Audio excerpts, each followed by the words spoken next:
Retired SP N Subhash ബാബുവിലേക്കാണ്. Subhash sir, അങ്ങേക്ക് കേൾക്കാമെന്ന് കരുതുന്നു. ഈ അന്യസംസ്ഥാന തൊഴിലാളികളുടെ ഒരു കുടിയേറ്റം അത് കേരളത്തിൽ അങ്ങേയറ്റം വർദ്ധിച്ചു വരുന്നു എന്നതിൻ്റെ കണക്കുകളൊക്കെ നമ്മുടെ മുന്നിലുണ്ട്. പക്ഷേ ഇപ്പോൾ 2 ദിവസമായി നമ്മൾ നൽകുന്ന ഒരു വാർത്തയുടെ കാതൽ എന്ന് പറയുന്നത് ഇങ്ങനെ ഈ ഇതര സംസ്ഥാന തൊഴിലാളികളിൽ നിന്നും ഒരു പ്രത്യേക മതവിഭാഗത്തെ മാത്രം അടർത്തിയെടുത്ത് ഇത്തരം കൂട്ടായ്മകൾ സംഘടിപ്പിക്കുക. പ്രത്യേകിച്ചും മുസ്ലിം ഭൂരിപക്ഷ പ്രദേശങ്ങളിലാണ് ഇത്തരം കൂട്ടായ്മകൾ സംഘടിപ്പിക്കുന്നത്. അവർക്ക് വേണ്ട സെറ്റിൽമെന്റ് സ്ഥലങ്ങളൊക്കെ ഇങ്ങനെ പ്രവർത്തിപ്പിക്കുന്നതിന് പിന്നിൽ സലഫി പ്രസ്ഥാനമായ വിസ്ഡമാണ്. വിസ്ഡത്തിൻ്റെ തന്നെ പല ഫേസ്ബുക്ക് പേജുകളിലും നമുക്ക് വളരെ കൃത്യമായി അത് കാണാവുന്നതാണ്. ഇതിൽ എന്ത് സുരക്ഷാ ഭീഷണിയാണ് നാം നേരിടുന്നത്? അങ്ങനെയെങ്കിൽ നമ്മുടെ ഇന്റലിജൻസ് സംവിധാനങ്ങൾ ഇത് അറിയുന്നില്ലേ? കണ്ട ഭാവം നടിക്കാത്തതാണോ? എന്താണ് അങ്ങേക്ക് തോന്നുന്നത് ഈ വിഷയത്തിൽ?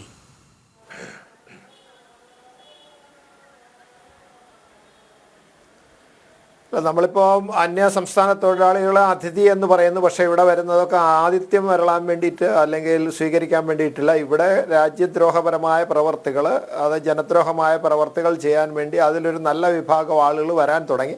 അവർക്കിവിടെ സൗകര്യപ്രദമായ സാഹചര്യങ്ങളുണ്ട് എന്ന് മനസ്സിലാക്കിയത് കൊണ്ട് അവരെ സംരക്ഷിക്കാനും അവർക്ക് വേണ്ട ഒത്താശകളും ചെയ്തു കൊടുക്കുന്നതിന് വേണ്ടിയിട്ട് ചില ഗൂഢസംഘങ്ങൾ പ്രവർത്തിക്കുന്നു എന്ന് മനസ്സിലാക്കിയതിൻ്റെ പശ്ചാത്തലം ഇതിപ്പോൾ വ്യാപകമായിട്ട് മയക്കുമരുന്നും അതിനോടൊപ്പം തന്നെ ഇനിയും ഇതിനേക്കാൾ ഗൗരവമുള്ള രാജ്യദ്രോഹപരമായിട്ട് രാജ്യത്തിനെതിരെ യുദ്ധം ചെയ്യാൻ വേണ്ടിയിട്ട് ഇനിയും വെടിക്കോപ്പുകളൊക്കെ വരാൻ സാധ്യതയില്ല എന്ന് നമുക്ക് പറയാൻ പറ്റില്ല. കാരണം ഇത് വരുന്ന ആളുകളൊക്കെ എവിടെ നിന്നാണ് വരുന്നത്? അധികവും നമ്മളിവിടെ ഈ അടുത്ത കാലത്തായിട്ട് ഈ മയക്കുമരുന്ന് പിടിക്കുന്നതും അതുപോലെ തന്നെ മറ്റ് രീതിയിൽ പല അക്രമങ്ങളും അതുപോലെ തന്നെ കൊള്ളയും ഒക്കെ നടത്തുന്ന ആ രീതിയിലേക്ക് സ്ത്രീകളെ ബലാത്സംഗം ചെയ്യുന്നൊക്കെ പല ക്രിമിനൽ കുറ്റങ്ങളിലേക്ക് ഈ അന്യസംസ്ഥാന തൊഴിലാളികളെ എന്ന് പറയുന്ന നമ്മൾ അതിഥി എന്ന് വിളിക്കുന്ന ആളുകളുടെ ചില ആൾക്കാരിൽ കുറച്ച് ആളുകൾ ചെയ്യുന്നുണ്ട്.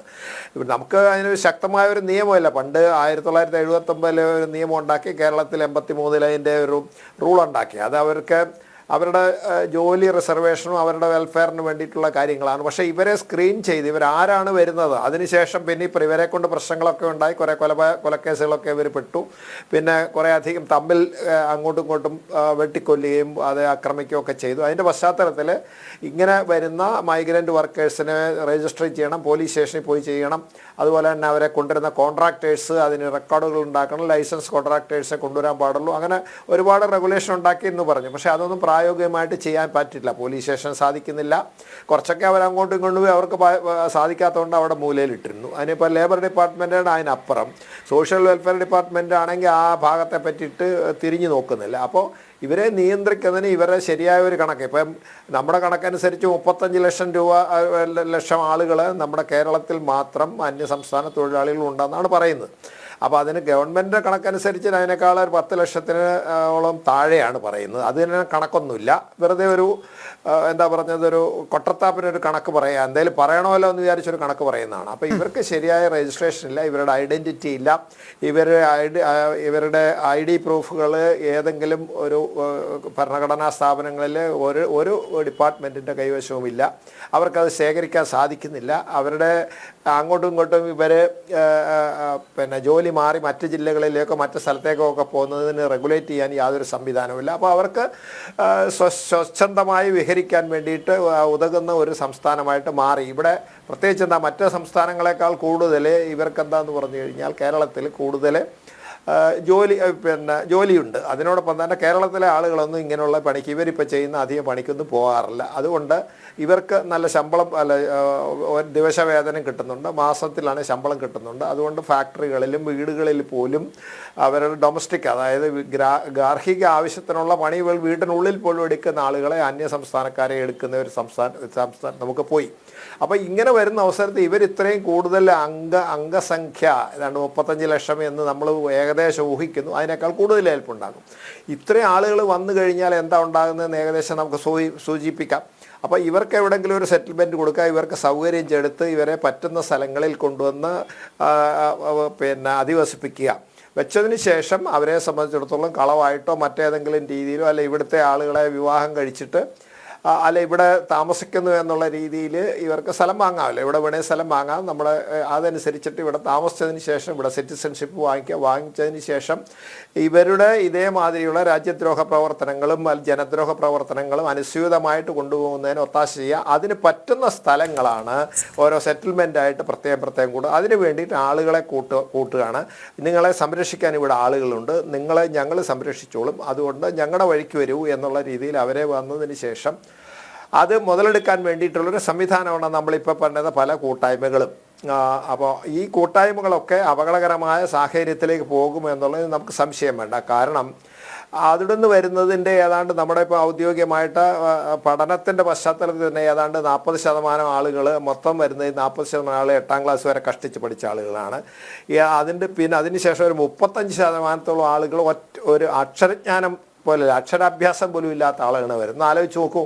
ഇങ്ങനെ അക്ഷരജ്ഞാനം കുറവുള്ള ആളുകളോ അക്ഷരാഭ്യാസം തീരെ ഇല്ലാത്ത ആളുകളെ ഇവിടെ വന്നതിന് ശേഷം ഇതേമാതിരി അവരെ പ്രലോഭിപ്പിച്ച് അവർക്ക് വേണ്ട ഒത്താശകളും സൗകര്യങ്ങളും ചെയ്തു കൊടുത്തതിന് ശേഷം അവരെ ഏതെങ്കിലും വഴിവിട്ട മാർഗത്തിലേക്ക് നയിക്കുകയാണെങ്കിൽ അവർ പോകുമോ ഇല്ലയോ? പോയിരിക്കും. കാരണം അവരെ സംബന്ധിച്ച് എന്താണെന്ന് പറഞ്ഞാൽ അവർക്ക് മയക്കുമരുന്ന് കൊണ്ടുവന്നാലും തിരക്കില്ല, രാജ്യദ്രോഹ പ്രവർത്തനം കൊണ്ടില്ല, തീവ്രവാദ പ്രവർത്തനം ചെയ്താലും അവരെ സംബന്ധിച്ച് പ്രശ്നമില്ല. കാരണം ഇവർക്ക് ഐഡൻറ്റിറ്റി എന്ന് പറഞ്ഞ സാധനമില്ല. അപ്പോൾ ആ ഐഡൻറ്റിറ്റി എന്ന് പറയുന്നത് ഉറപ്പുവരുത്താൻ സംസ്ഥാനത്ത് പോലീസിനെ സംബന്ധിച്ചിടത്തോളം ഏറ്റവും കൂടുതൽ ആവശ്യമാണ്. കാരണം ഇവിടുത്തെ ക്രിമിനൽ വൽക്കരണമാണ് പ്രധാനമായിട്ട് നടന്നുകൊണ്ടിരിക്കുന്നത്. ഈ ക്രിമിനൽ വൽക്കരണം കൂടുതലാവുമ്പോൾ ഏറ്റവും കൂടുതൽ തലവേദന പോലീസിനാണ്.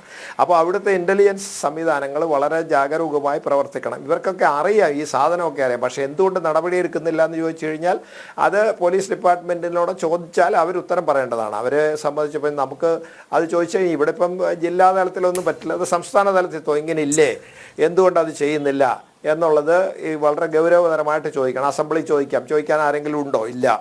അതിന് ചോദിക്കാൻ ആരെങ്കിലും ചെന്ന് കഴിഞ്ഞാൽ എന്താണ്, അതപ്പോൾ എന്ത് ചെയ്തു, അതിഥി തൊഴിലാളികൾക്കെതിരാണ്. ആരാണ് അവർ? ഇങ്ങനെ കൂടുന്നു എന്ന് പറയുന്നതാണ് ഇന്ന വിഭാഗക്കാരാണ്, അപ്പോൾ അവർക്കെതിരാണ് എന്ന് വരുത്തി തീർക്കുമെന്ന് വിചാരിച്ച് ആരും ഇതിനെപ്പറ്റി മിണ്ടാതിരിക്കുക. അവസാനം ഏതെങ്കിലും പിന്നെ ജനം മാതിരിയുള്ള ഏതെങ്കിലും നിഷ്പക്ഷമതികളായ രാജ്യസ്നേഹികളായ അല്ല, ജനമല്ലാതെ ആരും ഈ വിഷയം കൈകാര്യം ചെയ്യില്ല സർ. അതാണ് ഇന്നത്തെ ഏറ്റവും വലിയ ദുര്യോഗം എന്ന് പറയുന്നത്. നമ്മുടെ സമൂഹ വ്യവസ്ഥിതിയെ മുഴുവൻ ബാധിക്കുന്ന, നമ്മുടെ ദേശത്തിൻ്റെ സുരക്ഷയെ ബാധിക്കുന്ന വിഷയങ്ങൾ വരുമ്പോൾ ഒരു പ്രത്യേക മതവിഭാഗമാണ് പ്രതിക്കൂട്ടിൽ നിൽക്കുന്നതെങ്കിൽ അവരെയൊന്നും മുഖ്യധാരാ മാധ്യമങ്ങൾ ഒരു തരത്തിലും വാർത്തയാക്കില്ല. അതാണ് കുറേ നാളുകളായി കേരളത്തിൽ കണ്ടുകൊണ്ടിരിക്കുന്നത്. ഇടത് വലത് മുന്നണികൾക്കാണെങ്കിൽ വളരെ കൃത്യമായ വോട്ട് ബാങ്കാണ് ആവശ്യം. അതുകൊണ്ട് തന്നെയാണ് ഇത്തരം സംഭവങ്ങൾ ആവർത്തിക്കപ്പെടുന്നത്.